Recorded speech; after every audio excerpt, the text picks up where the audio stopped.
Okay, looks like we can start. Happy Thursday, everyone. Nearly at the weekend. We're going to work through Unit 4A today. My goal was to potentially finish this unit today, but I feel like we'd be slightly rushing. We'll see where we end up on this one.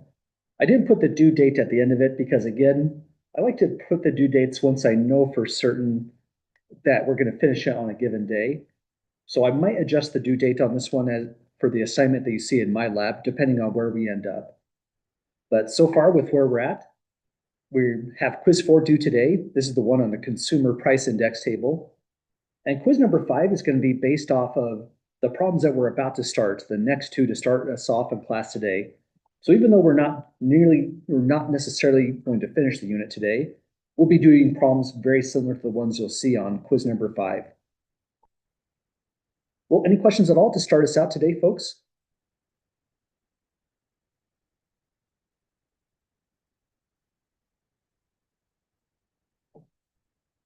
Okay, well, let's jump in to where we left off. We were looking into the big topic, the one in the middle of these notes, on the budget making process. So the last problem we analyzed was determining what the expenses were. Now we're going to bring this in with both income versus expenses to look into the overall cash flow in the determining a budget, step 3. So the thing that's new in this next problem we're going to take a look into is determine monthly income. This will be kind of a fast step for most of the problems since there's usually not like 12 different income sources. Usually it's pretty concrete where the income's coming from. Then we'll determine monthly expenses, the average monthly expenses. Once we have those two quantities, we can determine cash flow. That's kind of a nice word, flow. It kind of reminds you of rivers or streams or things like that. Money will flow in, the income, then money will flow out, the expenses. And before I get too far, let's make sure that the color coding matches up. Income, we put in green. Definitely don't want to flip those around in the middle. And expenses, we are highlighting in blue. So that's the setup so far. And this is where an interesting remark kind of comes in. You might recall that in some of the problems that we did, say like examples 1, 2, and 3, it told us to assume there are 52 weeks in a year. Pretty reasonable assumption. That's not precisely accurate, on like say astronomical scales, but it gives us a great estimate. And that makes this rule really pretty weird. Some of the exercises in my lab tell you assume 1 month equals 4 weeks. It feels reasonable because, I mean, if you're looking into, say, expenses, there's 4 weeks that you're generally thinking about, but it's not 100% accurate. If you say 1 month is 4 weeks, then for 12 months, you'd get 48 weeks in a year. And that's a pretty big undercount of the approximate 52 weeks per year that we've been looking into. The 4 weeks rule underestimates expenses by about 8%. And this is really bad if you're making a budget to underestimate something by nearly 10%.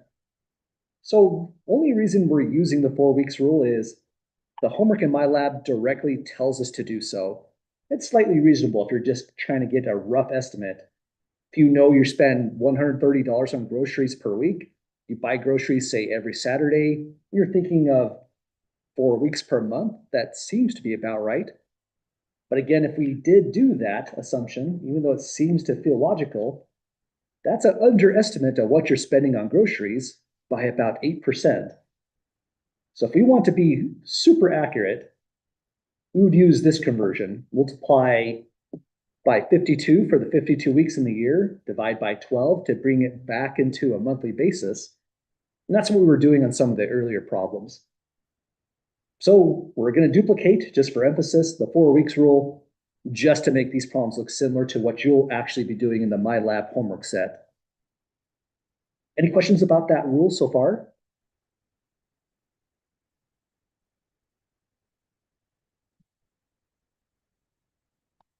Okay, well, with that out of the way, we're going to look into the cash flow of this situation down below. We're told the expenses and income of an individual are given in the table. Find the net monthly cash flow, income minus expenses, as in the formula above. Assume salaries and wages are after taxes, so this is the net take home for all the income we see here. And here's the 4 weeks rule. We'll assume 1 month equals 4 weeks. Because it's money, we'll round to the nearest cent. And we'll start with this scenario here. We're told that this person has a part-time job, college fund from a family, that's kind of generous of them, and a scholarship as well, $6,600 per year. So this tells us their income. And then there's various expenses. This is maybe someone who's living on possibly campus, something like that, so not a whole lot of expenses. First step we'll take is look into the income side.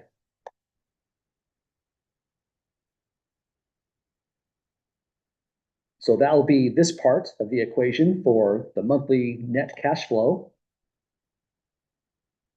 And for trying to find the monthly income, there's not too much to say on the first two rows. They're already in terms of per month, so it's kind of helpful. We would want to first work on scholarship and bring this into terms of the amount of money you can expect per month. So let's start there. We'll say that for scholarships,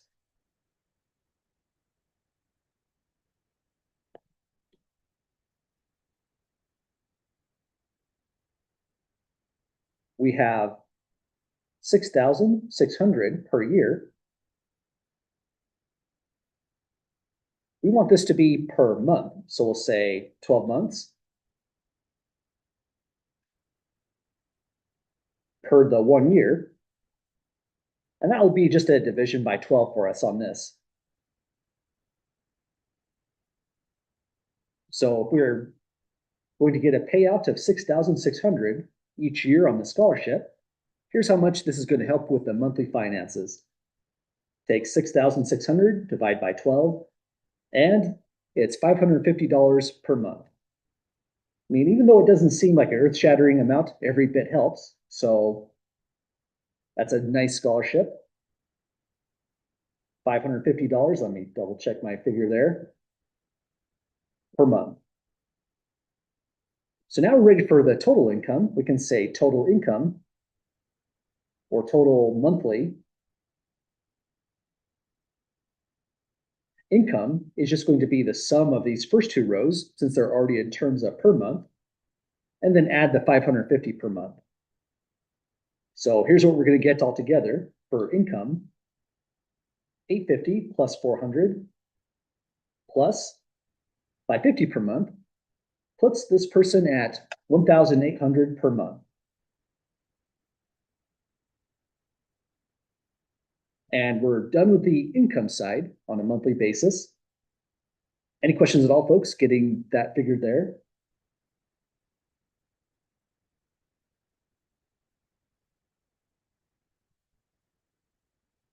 Okay, now turning to the expenses, there's several different expenses that we're taking into account for: rent, groceries, tuition fees, and incidentals. That's kind of a funny word, but I guess we can take incidentals to mean maybe something broke, like maybe something along the lines of maybe drawing a blank here. Maybe your water bottle broke and you had to buy it or replace it, something along those lines. Or maybe this is just doing something extra, something along the lines of entertainment and so on. It's rough to live on just nothing but rent, groceries, and tuition. So this is everything else, restricted to $90 per week. So if we take that into account, a lot of these expenses are already, well, let's see, one of the expenses is in terms of a monthly basis. So for the rest of them, let's convert them into a monthly. We'll say that the expenses are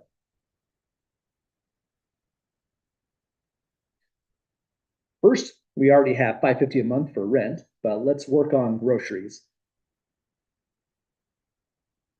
Groceries will be, if it's $130 per week, and if we use the assumption that 1 month equals 4 weeks, again, this is kind of a crude estimate, but it gives us a really fast number to work with. We'll say go 4 weeks per the 1 month. Multiply that by 4 is the essence of that operation. And that's our estimate for groceries on a monthly basis, 130 times 4, so $520 per month.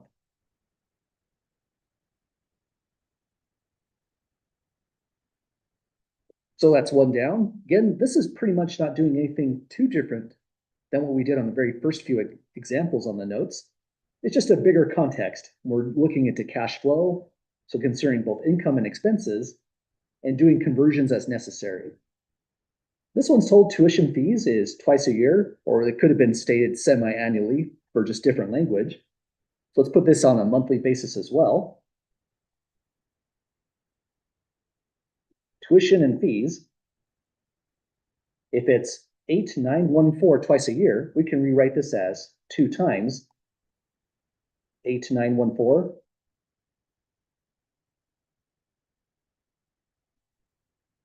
So that's twice per year now.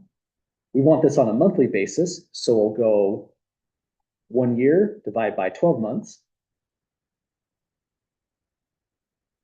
And that'll be our next figure for the cost of tuition and fees on a monthly basis. So back to the calculator on this.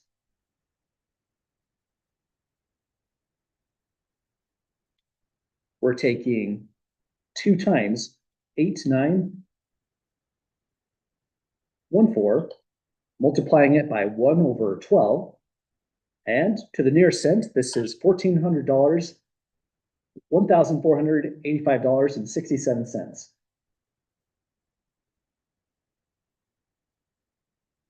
On a monthly basis. And that kind of hurts already, because if you compare that against the income, that's almost all of it. There's not a whole lot left over after taking into account that expense there for tuition and fees. So money already looks tight at this point. Let's include incidentals as well.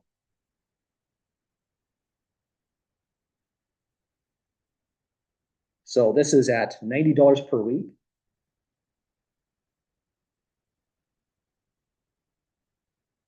Now we're using this assumption, the 4 weeks rule, so we'll multiply this by 4 weeks per the month. Effectively, we're just multiplying by 4, and we get $360 per month. So the only one that wasn't converted is the rent that's up here, already in a monthly form. Taking all this into account, we now have total expenses. So let's write that in. Total monthly expenses. We're not going to be billed tuition every single month, but when that bill comes up, we're trying to say this is money that we should have set aside to account for that bill when it comes due to pay. So all the expenses now taken together will be $550 plus everything else had to be converted. So we'll see these values, 520. The big one, 1485.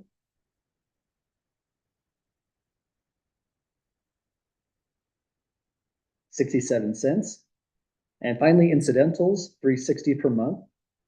It comes out to $2,915.67.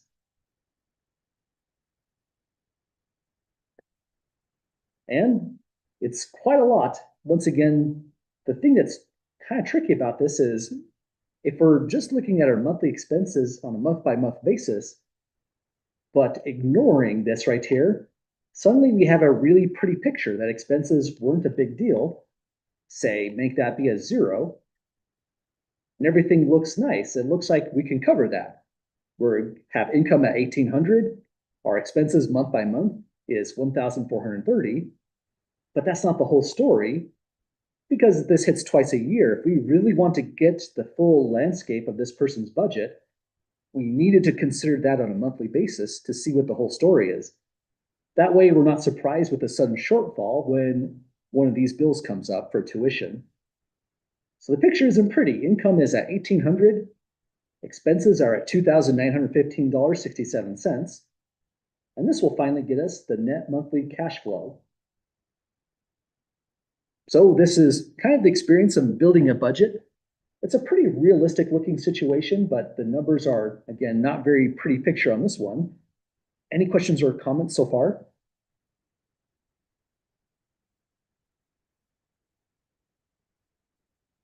Okay, well, to finalize this problem, we can say the net cash flow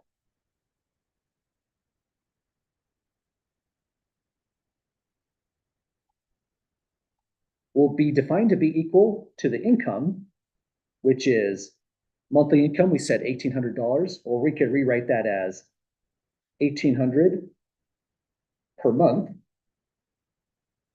but then subtract from that the monthly expenses, $29.15, 67 cents. And that's also per month. And here's what we'll get for the cash flow in this scenario. So we have 1,800 minus 29.15, 67. So the shortfall is $1,115, 67 cents per month.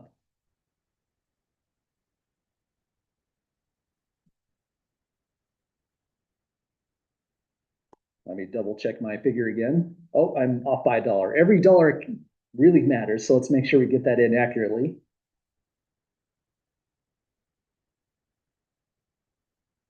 So the shortfall is kind of significant. We notice that there's not a lot we can do right here. I mean, putting that to a zero is only going to reclaim $360 and probably make this person's life kind of miserable. So that's not going to fix the negative net cash flow. So other difficult choices have to be made. Maybe aside from the part-time job, maybe a full-time summer job, some kind of seasonal work is necessary. Maybe the family just needs to see this work and pony up some more cash if possible. Or maybe some other supplemental income. Kind of worst case is always the student loans, because that's kind of like pushing a bill down the road later on. But this at least gives a person a picture of where they're at. They have to find a way to reverse that cash flow instead of put it on interest, like say credit card interest would be much worse than student loans. Well, this is the picture of dealing with the budget. We were looking into steps 1, 2, and 3, determining income, expenses, putting it together with the cash flow. But step 4 is really just here for the sake of the whole overall process. We're not going to really visit this on any of the problems, but we could comment on what things we could think about for examples like this one. Any questions or comments at all, folks, getting through the landscape of this budget?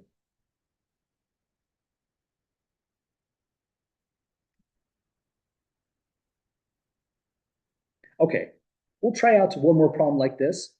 We should look at one that has a positive net cash flow, so the picture isn't always kind of gloomy on every problem we do. And then we'll look into decision-making type problems and then insurance problems afterwards. So here's a whole new situation. Example 6 seemed to be kind of about, say, a college student. This one looks like it's more about, well, it says it's more about a married couple. So seems like they're doing pretty well. They have some pretty decent incomes they're getting in a monthly basis, 2 salaries. They have a full list of expenses here. There's probably more expenses on a fully accurate, realistic budget, but this works for a math problem, something like you'd see in my lab. We're told expenses and income of a married couple are given in the table below. Like before, we'll find the net monthly cash flow, income minus expenses. We're going to assume that these salaries are net, what they get after taxes. So those are, again, pretty nice salaries on a monthly basis. And we'll be using the 4 weeks rule as well, rounding to the nearest cent. Okay, first let's look at the income side as we did before. Notice there's not much to do. This is already on a monthly basis, so we're just going to total it up. So that's kind of nice one to start here. Total income is going to be the $3,200 plus the $3,550. Wrong screen there, sorry about that, per month. So 3,200 plus 3,550 puts them at 6,750 per month.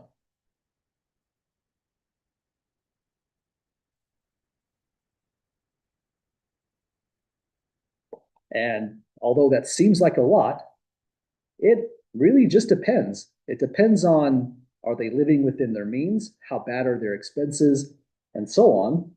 So we're going to look into this inflow of cash versus the outflow, the expenses.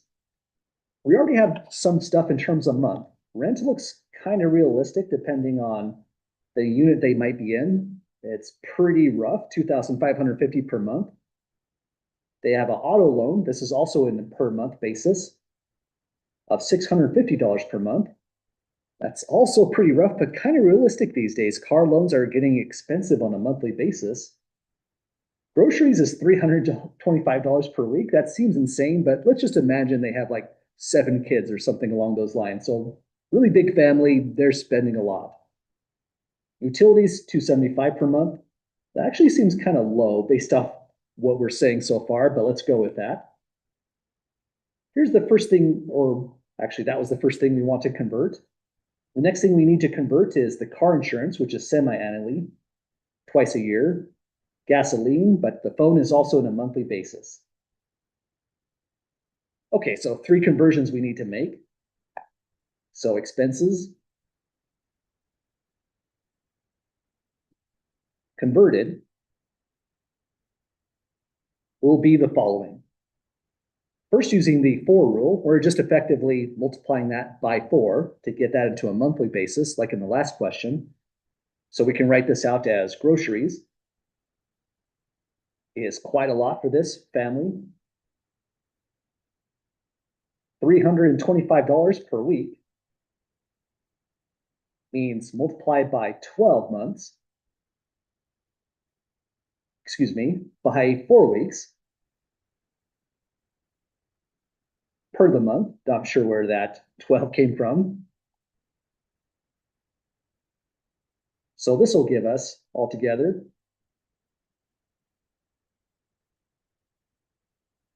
$325 times 4 for a $1,300 per month is being spent on groceries.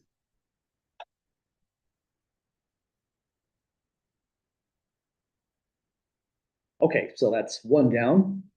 Next, we have car insurance semi-annually so twice a year, $900. I'll say auto insurance. If it's twice a year, we'll go in the numerator 2 times the $900, or just $800 would work. And this is per year. Now we need to write this out monthly. So for the 1 year, this time we're dividing by 12 months. So this is just effectively 1,800 divided by 12 for the auto insurance on this family.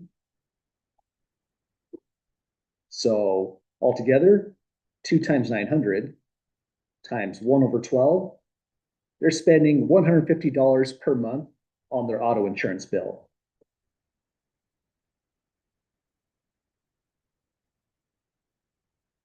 And nearly there. Gasoline is $90 per week, so it looks like they commute pretty far. So we'll say here, gas, take the $90 per week, multiply by the 4 weeks to the 1 month, and we get $360 per month. Okay, so we have all the expenses already in a monthly basis on the table here, and the 3 that we had to convert down below. Does that look all right to everyone so far?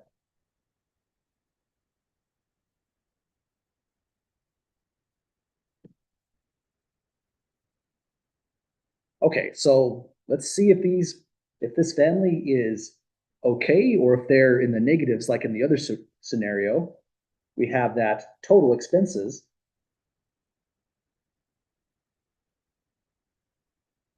is going to be the sum of everything highlighted in blue and the 3 values that we converted below. So let's work that in carefully. We don't want to miss a single expense because that could be a disaster if we get the budget wrong. So let me start by trying to get this to fit just right. This is kind of a challenge sometimes. I think we can scoot it over here. So starting off with the big hit, rent, 2,550, plus the loan, 650 for the car, utilities, 275, and the phone is 160. That one does seem kind of low, so maybe all their phones are paid off and their kids don't have any. Then next, groceries. That's where they're, almost half the rent is in groceries. That's kind of impressive. 1,300 there. Auto insurance, 150, all on a monthly basis. And gas, $360. That puts their entire outflow, their expenses, at $5,445 even.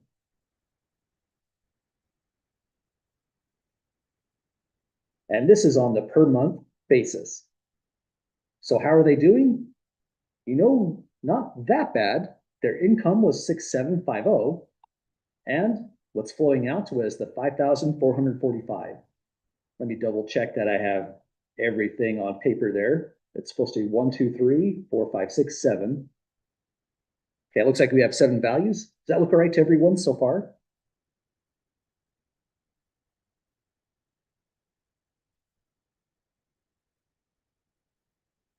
Okay, so even though it kind of looked tight with rent being so expensive, groceries being more than half of rent, which is kind of shocking, they're doing okay as it stands. We can now say the net cash flow is going to be equal to, take the 6,750 per month, subtract expenses, which are a lot, but they are making it work, $5,445 per month. And that's going to be our final computation for what their net cash flow is on a monthly basis. So we have 6,750 minus 5,445. They have $1,305 per month.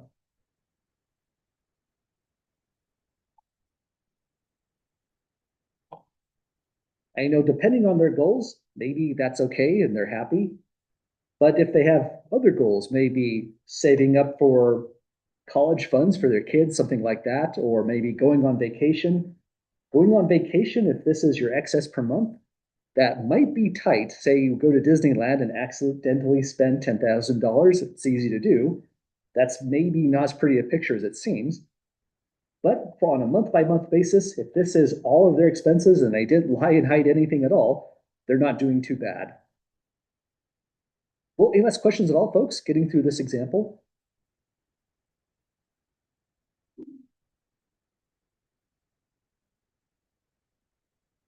Okay, well, this is kind of the major goal of this unit 4A. This is a pretty much routine kind of problem that you might see in an exam situation. The quiz is pretty similar to this one and example 6. But there's a couple more interesting questions we're going to take a look into to round out this section.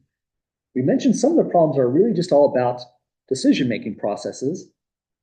And that's going to be the theme for both example 8, example 9. Then we'll look into topics on insurance on the last 2 examples of the notes. So let's take a look at both of them for a moment. Example 8 is just looking into which is less expensive on an annual basis. Going to a college where it has a particular in-state tuition and a particular rent, or going to another college with a particular out-of-state tuition and a different rent amount. These values are different, and sometimes these are really hard to compare on which would be the better value, assuming everything else is equal in the decision-making process. So this one's kind of a warm-up getting us started. For a more realistic looking problem, we're going to look into a scenario of maybe you're driving a really old truck that gets 9 miles per gallon. It has a certain repair bill, it has a certain insurance you have to pay, and you're wondering if you should buy some fancy new car that gets 52 miles per gallon. You're going to pay this much for the car, 59,418, including interest over the course of a 5-year loan. And we're wondering which option is less expensive over 5 years. Stick with the old truck, which you're kind of dying on gas and repairs, or go for the new car. So let's try out these problems, starting with example 8. Any questions first before we get started?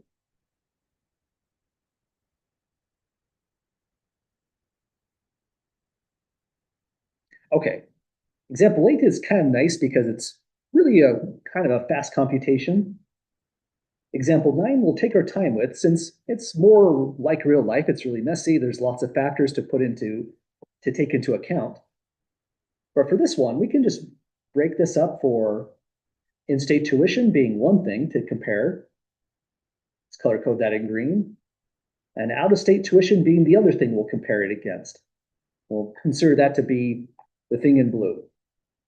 So we want to know which is the less expensive choice on an annual basis. So now we're bringing in everything in terms of per year. That means the tuition at twice per year, we do need to convert that one. So let's say first, we're just looking into the in-state cost. We can say that the tuition is $5,500 per year. Rent is $850 per month. Oh, wait, I'm kind of confusing myself. For some reason, I felt like I had to convert that, but no, that's already in the per year basis. So $550, $5,500 per year. Let's convert this one to a yearly basis. We have rent at $850 per month.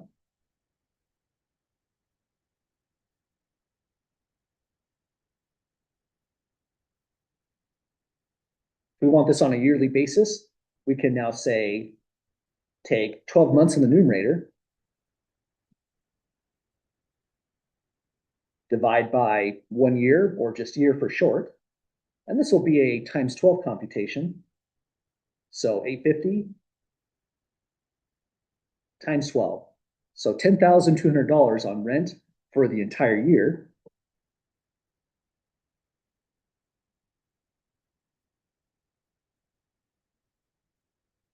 So now that we have those both figures, and since we're doing this on an annual basis per the year, we now know the in-state cost. So total cost is going to be the sum of these two amounts. So we'll take 5,500 plus 10,200.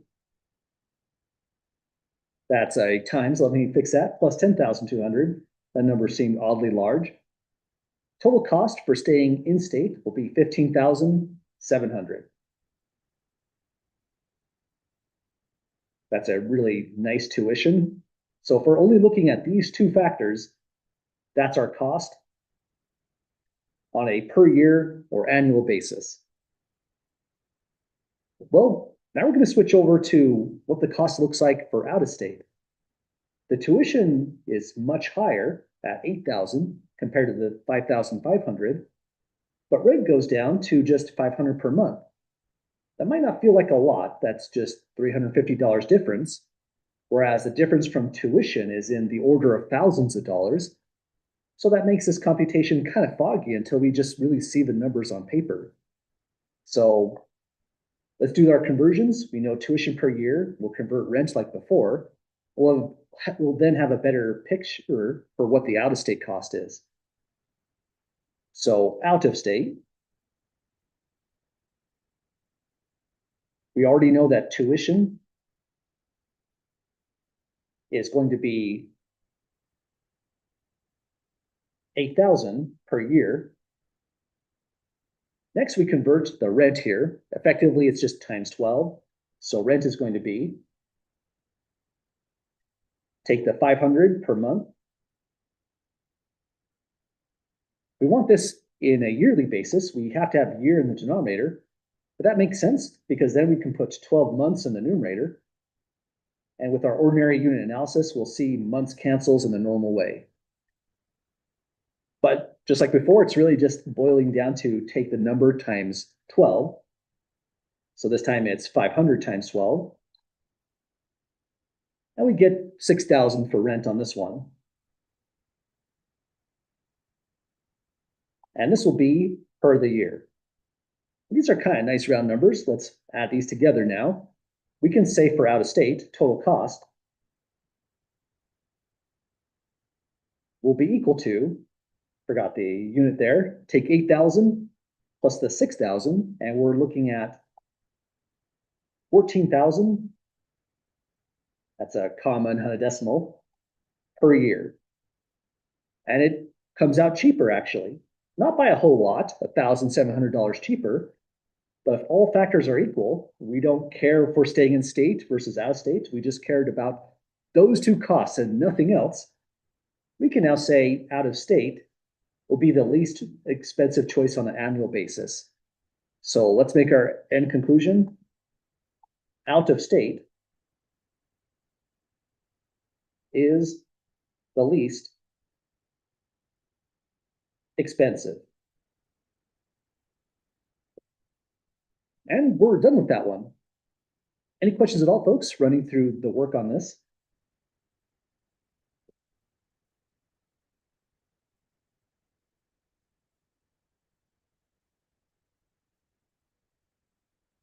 Okay, pretty much every one of these problems that we've been looking at is just been a lot of this kind of work. Do some kind of unit analysis, get things either in terms of a monthly basis or a yearly basis on this, like in this problem, either make a decision on which is least expensive, or maybe find the net cash flow. So the ideas have all been pretty similar so far. The next example goes along in the same similar kind of lines, but it is messier. There's lots going on with the next example. So this one is going to be like the challenge one of the notes, and there's a challenging problem kind of like it as well, the MyLab homework. If you have questions about that one, don't hesitate to hit the Ask My Instructor button in MyLab, or you're always welcome to start off class asking about it. I'll be happy to help out. So here's our next example. Again, I think this is the challenging one for the notes, so let's take our time with this one and break it down carefully. We previewed this one before, but when it comes to lots of context like this, it's a good idea to read these a couple times. There's two things that we're trying to compare.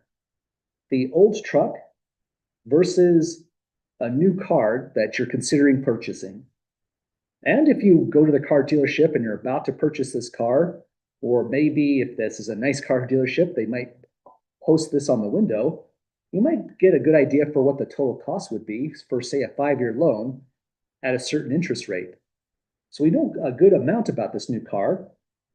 Here we're saying assuming that there's an interest rate of 7.1%, even though we won't use that number directly in the notes, that was just kind of thrown in to be part of the context, and it's kind of a reasonably accurate interest rate for cars these days. The amount you're going to pay for this car, including the amount of interest over the 5-year period, is going to be $59,418.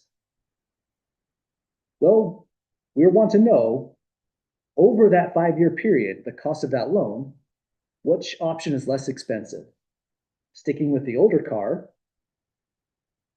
or buying the newer car? And this time we have a lot of factors we're taking into play. We're looking at the miles per gallon for, I guess that was an old truck. Let's fix this right here just so it doesn't feel jarring. Older truck. Sorry for that distraction there. The factors we're looking into is their miles per gallon. We're looking into repair costs for the old truck. The new car is going to be under a 5-year warranty, so we're going to assume no repairs on that, as well as insurance at the same time. So those are going to be our major factors. Our assumptions are that you're driving 350 miles per week. And it doesn't matter if that's your old truck or your brand new car, that's just what you do per week, say commuting to work and such. Our other really big assumption is we're going to assume that the cost of gasoline will be $3.50 over the course of 5 years. And it's cheaper right now, so maybe this is just an assumption that's kind of a average that we think it might fall in over the next 5 years, assuming it goes up a little bit, but kind of stabilizes. So with those two assumptions, we can address the question of which is the less expensive option. Any questions at the moment with the overall problem before we start breaking it down?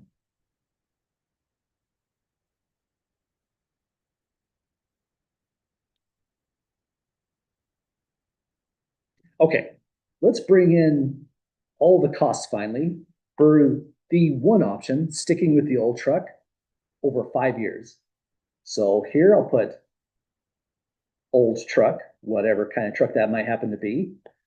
And there's several expenses we're taking a look into. There's going to be the gas cost, there's going to be the insurance cost, and the repair bill. We're assuming it has a $3,000 per year on average for repairs. But let's start with gas. We're told that you're driving $350, or excuse me, 350 miles, not dollars per week. So let's put that on paper. Maybe backtrack a little bit. Let's also organize and say we're looking into gas. So 350 miles per week. Notice there's no 4-week rule assumption on this problem. So we're going to assume 52 weeks in a year on this. But first, let's take a look into the efficiency of this truck. It gets 9 miles per gallon. So let's throw that in. So times 9 miles per gallon. We have to decide what's the numerator, what's the denominator on this. But if we already have miles in the numerator here, our unit analysis from chapter 2 informs us that 9 miles should go in the denominator. We're trying to get this in terms of just dollars, so miles have to cancel. And that's the only way. So we'll say 9 miles per the gallon. Now again, we want the cost of gas. So we don't even have dollars in here yet. Miles is going to cancel here, but gallons has to cancel as well. That's where we take this piece of information. Or hang on, this is where we take this piece of information. We're making an overall guess, an assumption. Gas will be that cost on average over the course of 5 years. So let's take that there. It's $3.50 per gallon. Gallon is in the denominator. Sometimes we do have to flip this fraction, but that looks right because we need to cancel this gallon. So put gallon in the denominator here. And the cost per gallon, $3.50 in the numerator.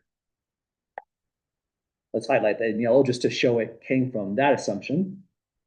And that's looking pretty good so far because now we have units canceling, gallons are gone, miles are gone. It's on a weekly basis. Let's bring it into a 1-year basis by taking times. Cancel off the weeks here means put 52 weeks in the numerator. And the 1 year, or just year for short, in the denominator. So that's a kind of a convoluted computation. But that was their, again, major call out to chapter 2. That was the major kind of things we were trying to work on.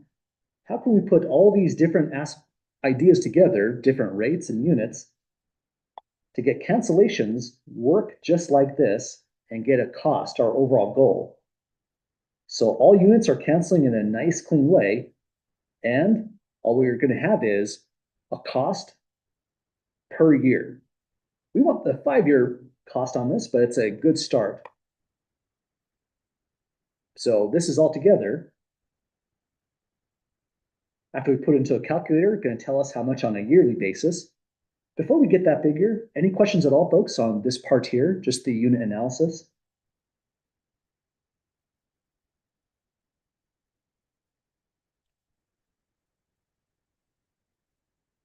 Okay, so notice it's not just multiply everything by the numbers we saw. We actually had to divide by the 9 miles from the rate, 9 miles per gallon on this truck. So this goes in as 350 times 1/9 times $3.50 per the gallon times 52 weeks per year. And rounding to the near cent, On gas alone for 1 year, we're spending $7,077.78.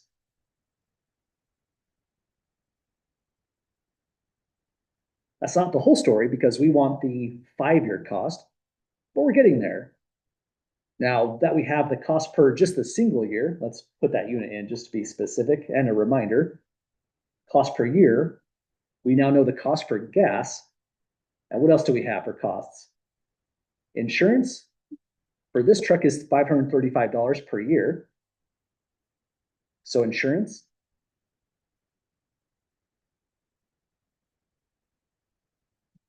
$535 per year.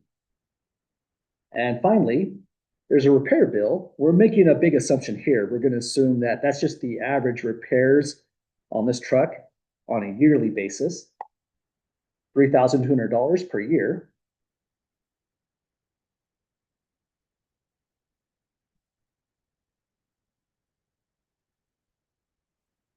Now, with those three major costs, gas, insurance, and repairs, we can see what the cost of just staying in this truck for the 5 year period is going to come out as. So let's call this, say, total cost over 5 years. It's going to be 5 times the result of take gas. It might not be bad to throw in the unit on this. Take 5 years times the gas, 7,077.78 cents per year, plus insurance, $535 per year, plus repairs, $3,200 per year. And notice even in this configuration, those years are in the denominator. Years is going to cancel out when we multiply this through. And we're just going to have a cost in units of just dollars alone. So here's what we're going to get from this result. Oops, that was F11 full screen mode. Let me take that off. Sorry about that. 5 times 7,077.78 cents. Add to that $535. Add to that $3,200. And it comes out to $54,063.90.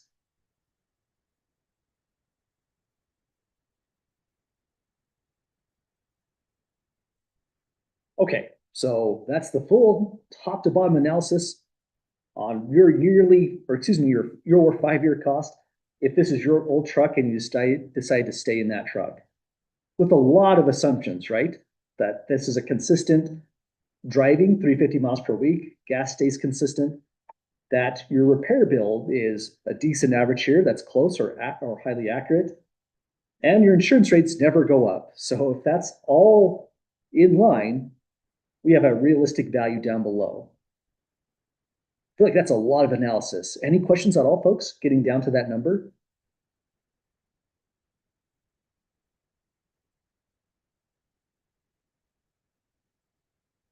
Okay, notice we kind of already have the answer to the question.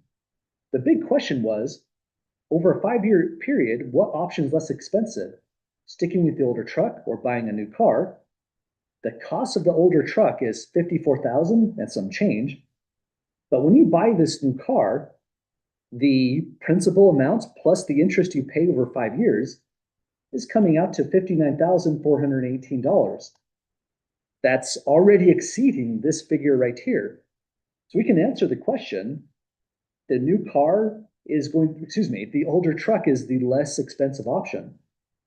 But when you do this problem as a WebAssign kind of problem, it's going to ask you for the total cost of the new car, regardless if you know the answer already at this stage. So let's find that total cost and then get to the end conclusion, which we already know the older truck is going to be cheaper. But we don't know by how much. This could be close. Well, it's probably not going to be close. It's already off by around a little less than $5,000 when we compare those numbers. But again, let's turn to the other side of this analysis just to see how different they are. Buying a new car.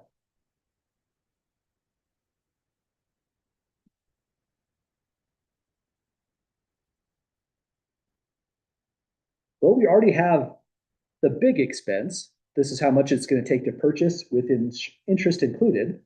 So let's come back to that and maybe just start in the same order. Let's find out the cost for gas. We'll reuse the assumption 350 miles per week. That won't change just because we're in a new car, we think.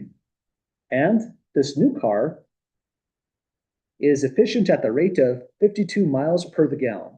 Maybe it's a fancy hybrid car or something along those lines. So we'll say here, for gas, following the approach from before, take the 350 miles per the week, multiply that by, we're going to get, let's see here, 52 miles per the gallon. We'll put gallon in the numerator, 52 miles below. Let me fix my penmanship there. I think the 52 miles on the denominator looks random until you think about the unit analysis. We want miles and miles to cancel to get a cost per year. So then here's the other big assumption. The cost of gas itself, take $3.50 per the gallon. At this level, we're just converting it into per year basis. So go over here, take 52 weeks per year. Now, if you like, you could multiply it by 5 right here to get the 5-year cost. Let's keep the results in parallel with what we did above and just get the yearly cost first, multiply by 5. So we have 350 times 1 over 52 times 350 times 52. Let me double check my numbers. Okay, it looks like we're ending up at $1,225, and this is the per year basis. So that gets us started. The next thing to roll in is insurance for the new car is $850 a year. So let's write that in, much like we had insurance here. Insurance is $850 per year. And well, we're buying a new car, assuming it is in fact a new car with a 5-year warranty, we're going to assume no repair costs. So we skip that bill there. Probably not wise to buy a brand new car, but if you're not keen on dealing with breakdowns and taking it in and paying out of pocket for mechanic work, that's kind of nice to have a car warranty. And well, these are the 2 yearly costs. We'll bring this in terms of the 5-year cost on both gas and insurance and add to it the purchase cost, including insurance, the $59,418. So let me scroll down just a little bit. We're starting to run out of space on this one.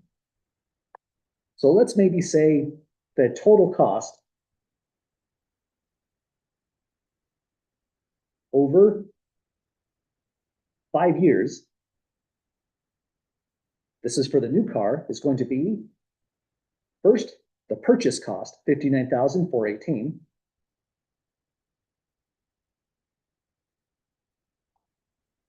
Plus, next we're going to take these two things, multiply them by 5. So 5 years multiplied by first gas, 1,225 per year. Add to it insurance, $850 per year.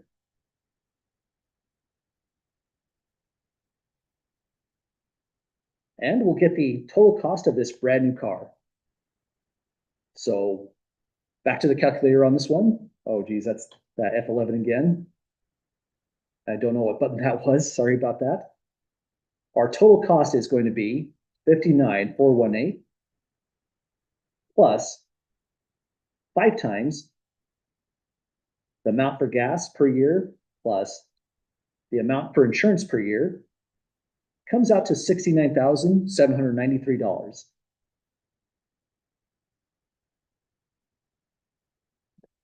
altogether. This is a cost over 5 years, so it's just a dollar figure, much like the cost that we found for staying in the old truck.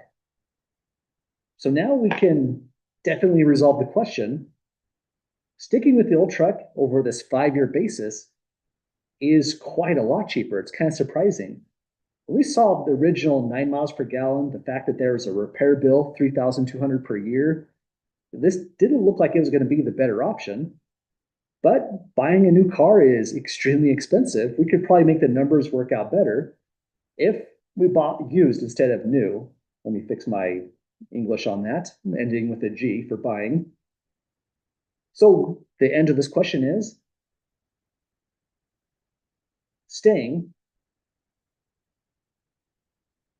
in the old truck is the cheaper option. Well, I think this is a good problem to kind of catch our breath on. Any last questions or comments, folks, getting through this one?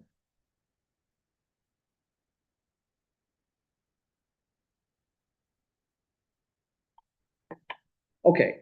And also keep in mind that these are just assumptions. A lot of stuff could go completely sideways on this. The old truck's engine could could completely blow out, or the transmission could fail, and then suddenly the repair cost is way, way off. A lot of things can go wrong.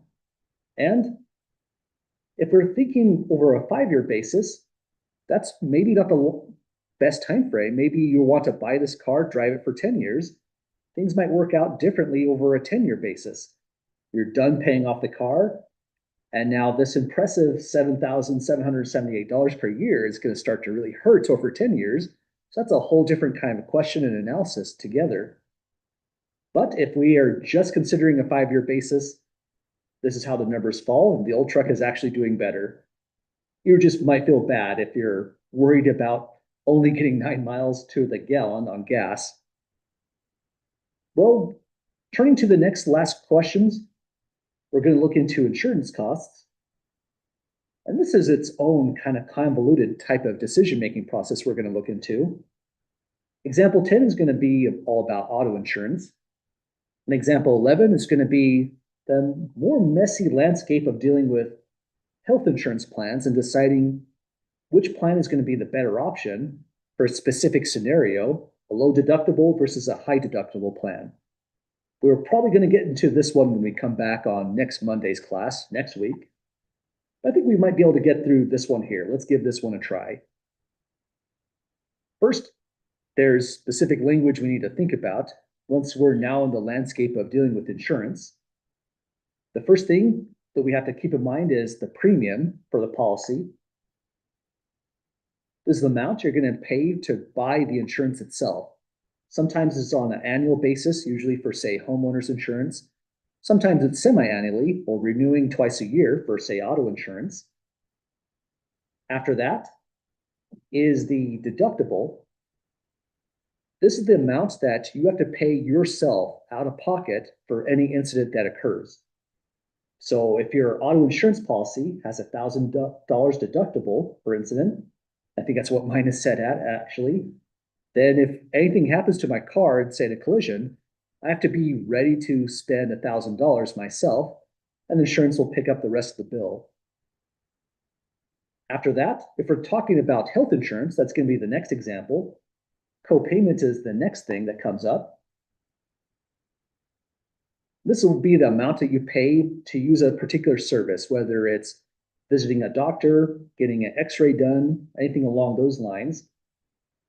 For example, if you have a $50 co-payments for office visits, then every time you visit your doctor, they're automatically going to ask for that $50 per visit, no matter what happens, and then probably additional for any other service that they're going to render. So these are the three big things. Premium is your out of pocket to just buy the policy. Deductible, we're going to look into on example 10, and the next example is the amount you have to pay first before insurance starts to help. Well, any questions, folks, with the breakdown so far?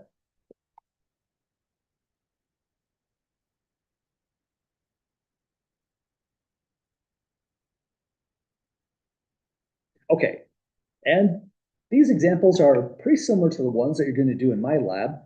But when I looked at these questions, I felt like they are kind of odd.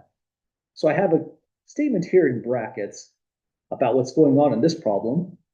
We're being told that your auto insurance has a semi-annual, twice a year premium. So you renew the policy twice a year, which means you pay the premium twice of $700 for the privilege of having this insurance. Maybe this is Geico. You also have a $1,500 annual deductible.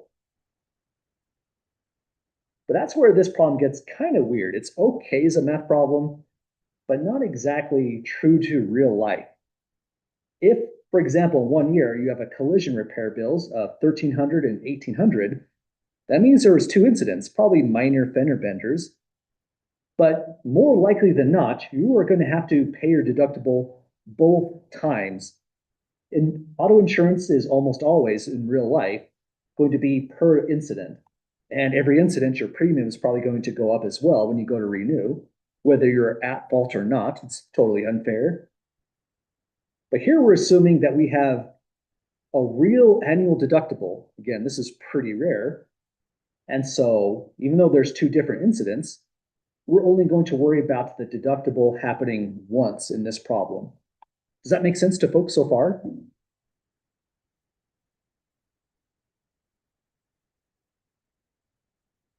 Okay, so again, this looks like it was not the worst thing that could ever happen. These bills aren't excessive. They're maybe your rear view mirror fell off on one and it was that costly to get put back on. Maybe it was a rare car or maybe a fender bender on the other incident. But if we had kind of a bad year with two collisions, we can figure out what the out-of-pocket expense will be for both the insurance and repairs for the year.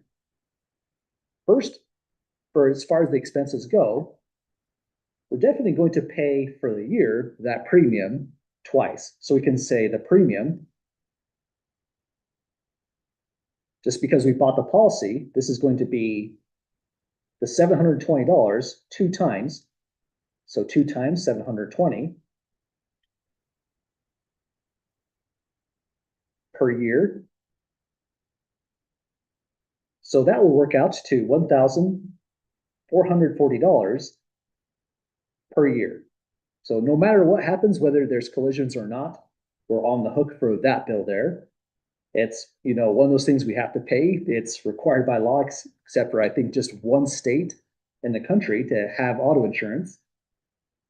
Next, we're going to look into how much are we actually going to pay when it comes to these collisions that occurred.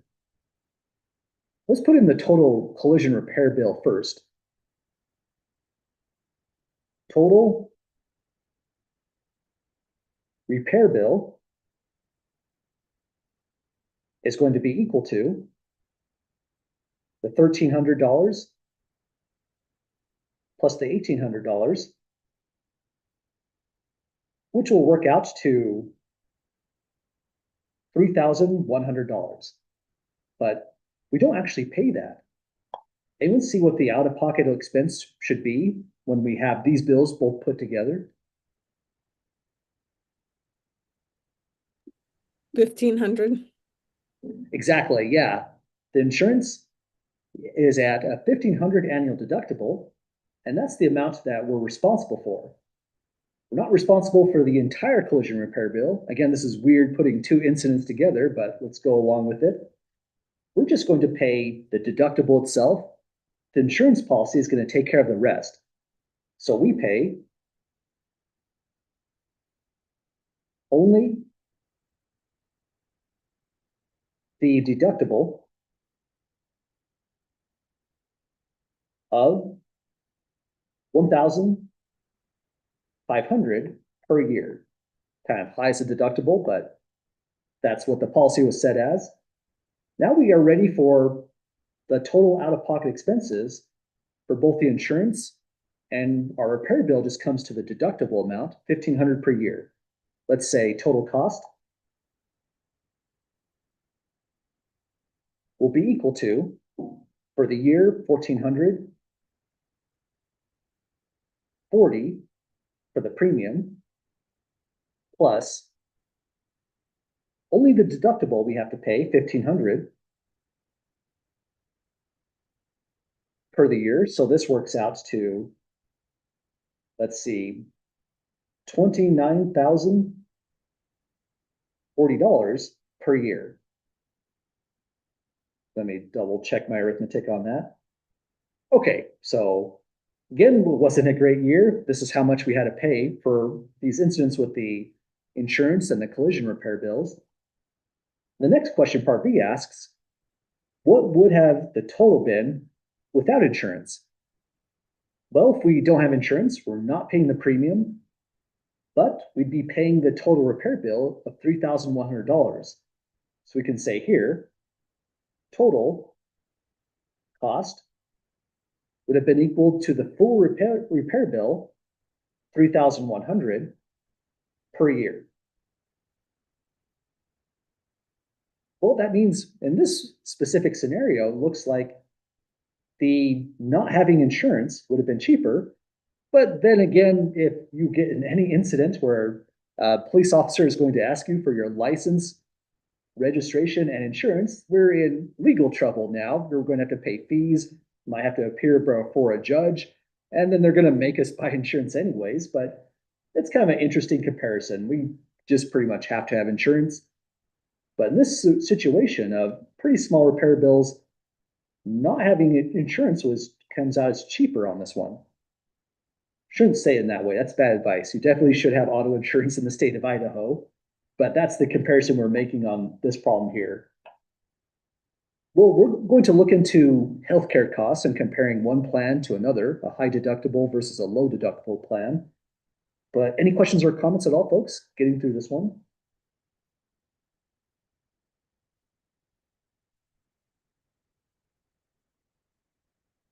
Yeah, I'm not sure why I was saying that.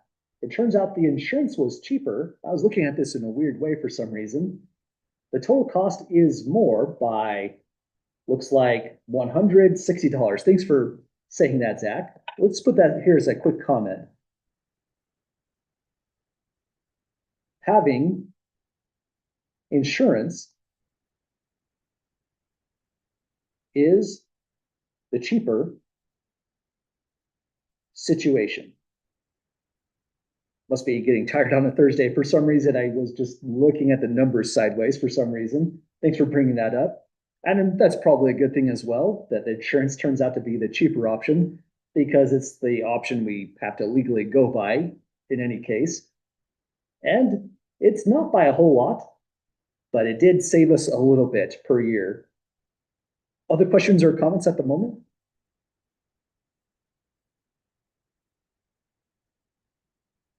Okay, well, we're nearly done with this section. Again, it's kind of a big section overall. There's lots of different concepts here. As far as what these questions would look like in an exam setting, it's going to be more likely not exactly something like this. This is something that's more along the lines of what we're doing in the homework. So this problem is to support us. But the more typical questions on exam might be something like these: writing out a budget, coming up with a net cash flow. This would make a typical, more routine kind of exam question.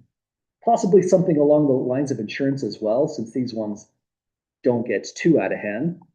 But as we get closer to exams, I'll write out the information specifically and the sample exams, so we'll know just what kind of problems that we'll face on in a real exam setting. But we'll call it a night today, folks. Have a great weekend, and we'll be finishing off this unit, going into the next unit on Monday's class. Have a great weekend, folks.